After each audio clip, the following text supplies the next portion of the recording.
പുന്നല ചെറുവള്ളത്ത് വീട്ടിൽ ജോബിനും ഭാര്യ ജിൻസിക്കുമാണ് മർദ്ദനമേറ്റത്.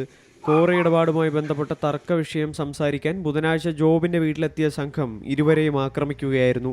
കാർ പോർച്ചിലുണ്ടായിരുന്ന ചെടിച്ചട്ടികൾ ഉപയോഗിച്ച് കാറിന്റെ ചില്ല് തകർക്കുകയും ഭീകരാന്തരീക്ഷം സൃഷ്ടിക്കുകയും ചെയ്തു. ഇതിനിടെയാണ് ജോബിനും ഭാര്യ ജിൻസിക്കും മർദ്ദനമേറ്റത്.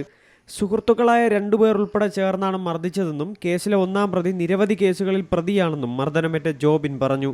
ഇവിടെ കണ്ണങ്കരയിൽ അനധികൃതമായിട്ട് നടക്കുന്ന ഒരു പാറക്കോറിയുടെ അതിൻ്റെ നടത്തിപ്പുകാരനുമായിട്ടുള്ളൊരു ചെറിയൊരു സംസാരം ഉണ്ടായിരുന്നു. അപ്പം അതിൻ്റെ നടത്തിപ്പുകാരൻ പറഞ്ഞ് പുള്ളി കോന്നിക്കാരനാണ്.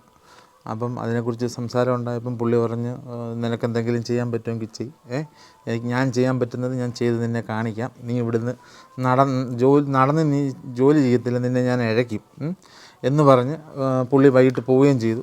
സംഭവത്തിൽ ജോബിൻ പത്തനാപുരം പോലീസിൽ പരാതി നൽകുകയും ആക്രമണം നടത്തിയവരിൽ 4 പേരെ പോലീസ് അറസ്റ്റ് ചെയ്യുകയും ചെയ്തു. ആക്രമണത്തിന് ഒരു ദിവസം മുൻപ് തൊഴിൽ സംബന്ധമായ വിഷയത്തിൽ ചർച്ച നടത്തിയെങ്കിലും ഫലം കാണാതെ വന്നതോടെയാണ് ആക്രമണം നടന്നത്. സി മലയാളം ന്യൂസ്, കൊല്ലം. ഏറ്റവും പുതിയ വാർത്തകളും വിശേഷങ്ങളും വിരൽ തുമ്പിലറിയാൻ സി മലയാളം ന്യൂസ് എല്ലാ ഡിജിറ്റൽ പ്ലാറ്റ്ഫോമുകളിലും ലഭ്യം.